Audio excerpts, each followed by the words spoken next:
Wapo watu ambao utakutana nao katika kutimiza kusudi lako kwenye hii dunia, na hao watu usipowatambua wanaweza kukutesa kwenye maisha yako. Baadhi ya watu wanatakiwa kuja kwenye maisha yako na waondoke. Wapo watu ambao watahitaji kukaa kidogo na wanatakiwa waondoke, lakini wapo watu ambao watatakiwa wakija kwenye maisha yako waweze kudumu na wewe. Sasa kuna nyakati ambazo unaweza kupoteza watu wa muhimu kwenye maisha yako, ama kuna wakati unaweza kung'ang'ania watu ambao si wa muhimu katika maisha yako, ili uweze kuwajua hao watu na uweze kukaa nao kwa amani kabisa. Wakiondoka usahau, ama wakija usiwaruhusu kuondoka. Nataka nikufundishe siku ya leo. Kaa nami mwanzo mpaka mwisho, na mimi ni Mwalimu Jonathan Kwizera.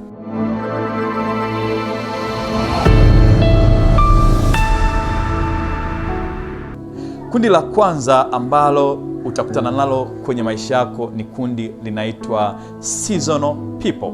Seasonal people ni kundi ambalo Mungu analiagiza kwako, hasa kipindi ambacho upo kwenye changamoto, upo kwenye dhiki, upo kwenye matatizo, na lengo la kundi hilo ni kukutoa wewe kwenye lile tatizo, na mara baada ya kuvuka kwenye hiyo changamoto, hao watu wanapotea kwenye maisha yako, na mara nyingi wakiondoka wanaweza kuacha na maumivu kede kede, kwa sababu unawapenda, kwa sababu walikusaidia kwenye kadhia uliyokuwa unapitia. Kumbuka wana wa Israeli walipokuwa kwenye jangwa, Mungu aliwapatia mana, na mana ilikuwa inaonekana ni chakula kitamu sana ambacho walikipenda sana, lakini baada ya kufika kwenye nchi ya ahadi Kanaani, mana ilikata. Wapo watu ambao ni mana watakuja kwenye maisha yako. Mind you, mana huwa haitakiwi kuweka akiba. Wapo watu ambao ni mana na watakuja kwenye maisha yako.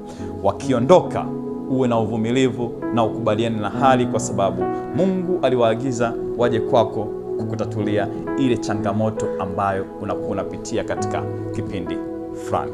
Na kundi la pili ni kundi la watu linaitwa transitional people. Transitional people ni kundi la watu la mpito, lakini hili kundi linakuja kukusababishia matatizo na changamoto kwenye maisha yako, lakini Mungu anawaagiza kwa makusudi kabisa kwenye maisha yako, ili liweze kukushtua na kukuambia kwamba njia unayoenenda si sahihi. Unakoenda siko Mwenyezi Mungu anapotaka uende. Unapoenda unafanya makosa na Mungu hapendi.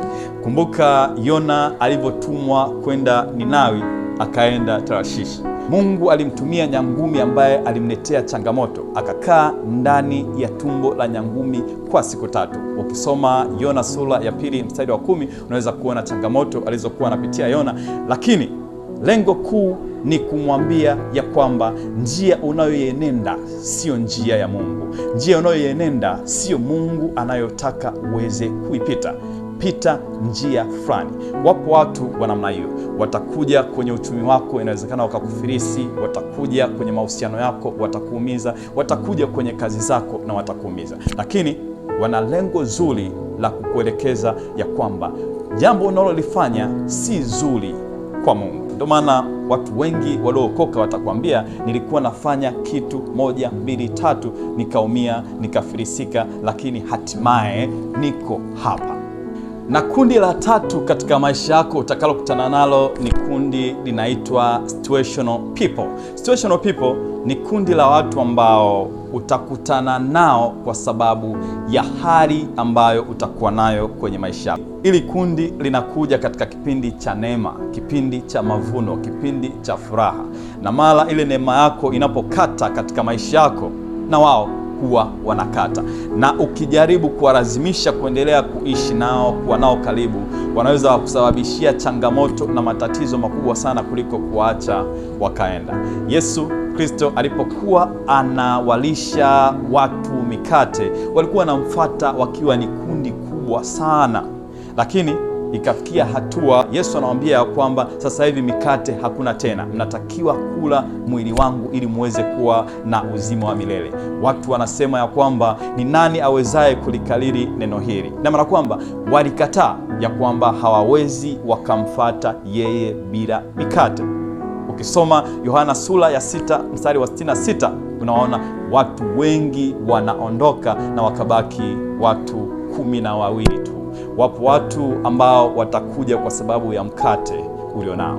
Wapo watakao kuja kwenye maisha yako kwa sababu ya matunda unayoyapata. Wapo watakao kuja kwa sababu ya uzuri ulionao katika kipindi fulani, na baada ya matunda yako ya mkate wako kuisha wataondoka. Wasikuumize, kwa sababu aina ya hao watu ni situational people.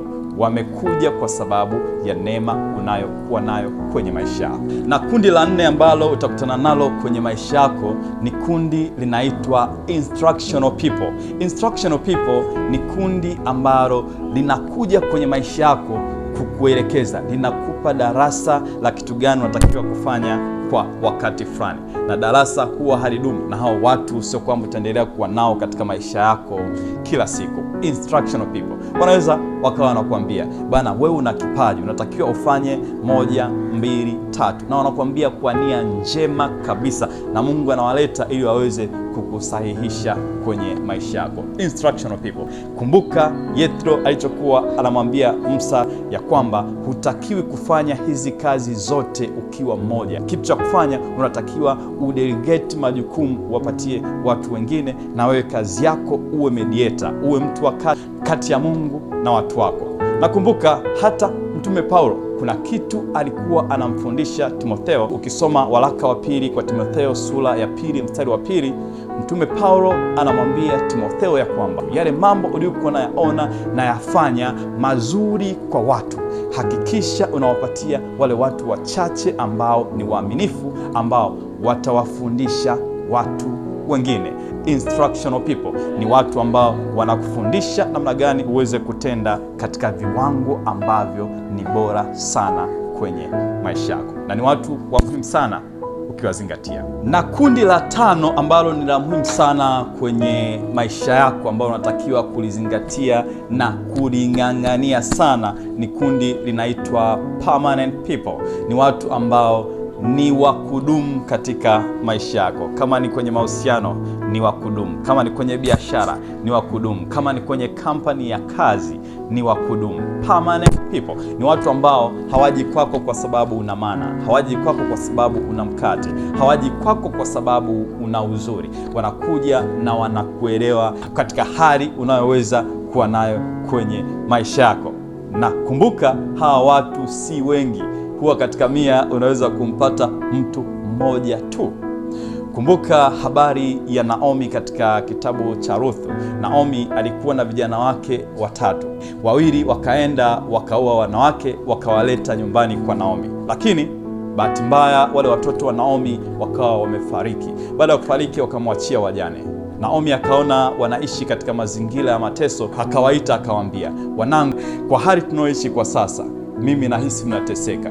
Tafadhali, anayeweza kwenda nyumbani aende nyumbani, kwa sababu tunaishi kwenye changamoto kwenye haya maisha tunaoishi. Mmoja ambaye alikuwa anaitwa Orpa akamshika, akambusu, akamwaga, akaondoka. Lakini Ruthu akamwambia ya kwamba tafadhali usinishawishi tena kwamba nikuache mimi. Utakapokaa nitakaa, ndugu zako watakuwa ndugu zangu, hali yako itakuwa hali yangu, Mungu wako atakuwa Mungu wangu. Mimi sitokubali kukuacha kabisa. Ni watu wachache sana ambao wanaweza kukubaliana na hali ya maisha ambayo unaweza kuwa unayapitia magumu. Alidhihirisha kwamba yeye hakufata mkate, hakufata kijana wake, lakini baada ya kukutana naye alikubaliana na kila hali ambayo walikuwa wanaipitia katika maisha yako. Wapo watu wa namna hiyo ambao watakuja, wazingatie. Na mwingine ambaye hawezi kuacha katika maisha yako ukikubali kuishi naye siku zote za maisha yako, hatojali sura yako, hatojali uchumi wako, hatojali uzuri wako, hatojali kabila lako, ni Yesu Kristo. Kubali kumpokea siku ya leo, atakuwa nawe siku zote za maisha yako. Mimi ni Pastor na Mwalimu Jonathan Kwizera.